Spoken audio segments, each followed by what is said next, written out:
Assalamualaikum warahmatullahi wabarakatuh. Sambil menunggu si bungsu yang naik kereta api di stasiun, kita buat konten tentang mengapa di Jawa Barat dan di Banten itu 3 kali berturut-turut dalam pemilihan presiden itu selalu memilih Pak Prabowo. Meskipun tahun 2014 dan 2019 itu kan kalah, tapi tidak mengapa. Tapi pilihannya tetap Pak Prabowo. Adalah hal yang menarik sebenarnya mengenai mengapa masyarakat Sunda atau yang mendiami Tatar Sunda itu yang mendiami Jawa Barat, Banten dan DKI Jakarta. Meskipun DKI Jakarta sebenarnya pada 2014 dan 2019 itu kan tetap kalah, tapi kan selisihnya tidak begitu signifikan karena mungkin penduduk pendatangnya itu lebih banyak daripada penduduk aslinya.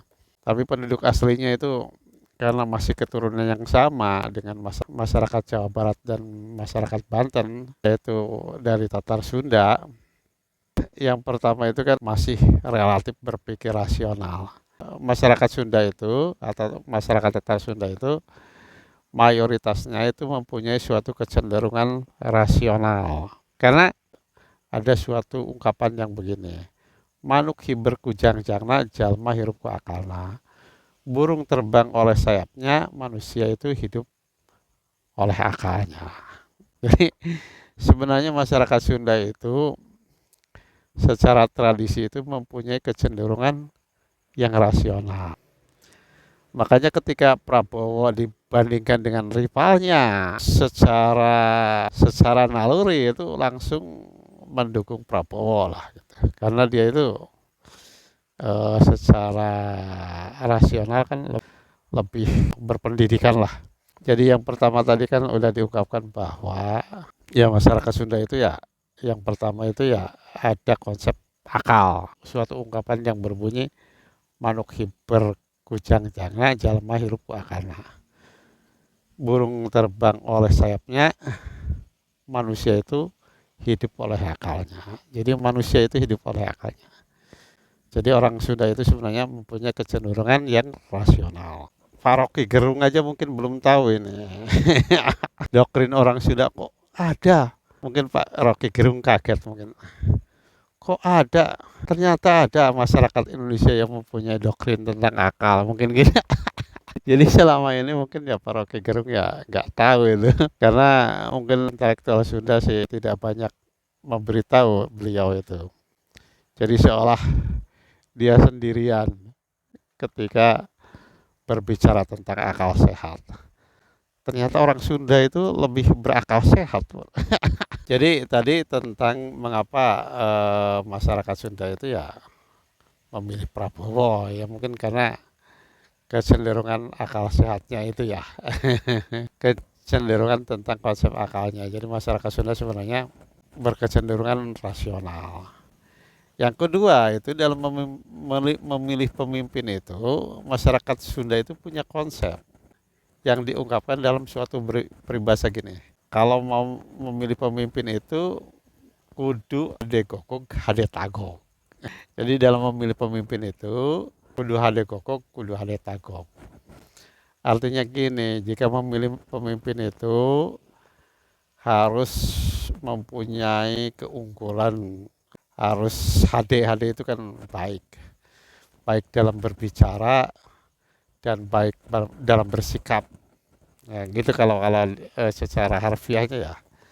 Tetapi sebenarnya secara manawi seperti ini. Masyarakat Sunda itu dalam memilih pemimpin itu berdasarkan ungkapan kudu hade kokok, kudu hade tagok.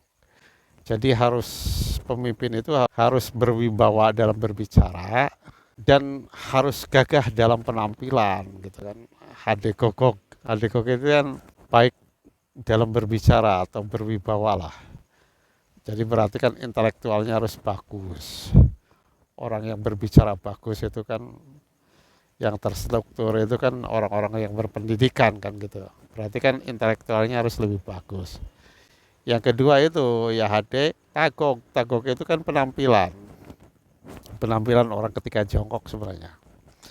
Jadi orang jongkok itu kan kelihatan tagoknya, gagahnya itu ya. Jadi Hade Tagoglis ini berarti kan berpenampilan gagah, berpenampilan menarik, meyakinkan, ya, kan gitu ya. Berpenampilan baik gitu. Jadi ya itu dua kategori itu. Nah, ketika diperbandingkan dengan lawannya ya jauh. Jadi untuk masyarakat Sunda itu membandingkan itu, pertama itu intelektualnya, kedua itu ya penampilannya harus gagah. Pemimpin kok gak gagah gitu ya. Pemimpin kok gak pinter gitu ya. Kok pemimpin gak berwibawa gitu kan. Itu kan jangan sampai seperti itu dalam masyarakat Sunda itu, karena marwah negara itu harus dihormati. Sebenarnya kan hal ini bisa dilihat dari sejarah ketika memilih pemimpin di Galuh misalnya, itu dalam tradisi Sunda itu kan ompong saja itu tidak boleh jadi raja meskipun anak pertama. Hal ini terjadi pada Sepak Wajah, anak dari Wereti Kandayan, kan tidak jadi raja karena ompong. Kenapa dia ompong itu tidak jadi raja? Karena jangan sampai itu menjadi olok-olok, bahan olok-olok terhadap negara. Kok negara dipimpin oleh orang ompong kan ya? Jadi kenapa pada pemilihan 2014, 2019, mengapa masyarakat Sunda itu tetap memilih Prabowo gitu. 2014 ya kalah, ya memilih lagi 2019-nya, nggak apa-apa kan, karena tetap. Nah, sekarang terjadi masalah, ya mungkin sekarang kan presidennya yang lama kan sedang ada masalah lah, digugat dari berbagai sisi kan gitu kan. Sebenarnya dari dulu kan masyarakat Sunda itu udah tahu, jadi kan sudah kelihatan dari dua kategori itu. Dan sebenarnya banyak sekali kriteria-kriteria lainnya, apalagi berkaitan dengan pembicaraan atau dengan omongannya. Manusia itu dalam tradisi Sunda itu dipegangkan omongannya. Kan ada ungkapan begini, mending dicekal tambangna, jalma dicekel omonganna. Jika kerbau itu dipegang tambangnya, manusia itu dipegang omongannya. Jadi kalau omongannya banyak bohong gitu ya, otomatis gak bakal dipercaya. Untuk menjadi pemimpin di masyarakat Sunda, orang pembohong itu kan sulit. Orang itu yang penting dalam masyarakat Sunda itu kan konsisten lah. Jadi berbeda lah dengan mungkin di masyarakat lain yang orang plan jadi pemimpin kan, itu nggak tahu juga kan di masyarakat lain. Tapi dalam masyarakat Sunda itu ya yang dipegang itu omongannya. Mending dicekal tamangna, jalma dicekal omonganna. Jadi omongannya itu yang penting itu. Nah, itu yang ketiga. Dan masyarakat Sunda juga sebenarnya tidak pernah menghargai hoak.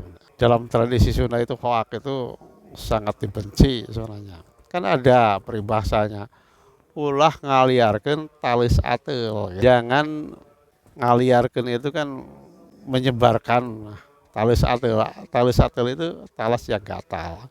Jadi nanti orang gatal semua. Itu dilarang dalam peradaban Sunda itu. Orang-orang yang bikin hoak. Itu kan ke berapa tadi? Keempat ya. Ternyata anak saya sudah sampai. Mungkin itu aja yang bisa disampaikan. Demikian. Assalamualaikum warahmatullahi wabarakatuh.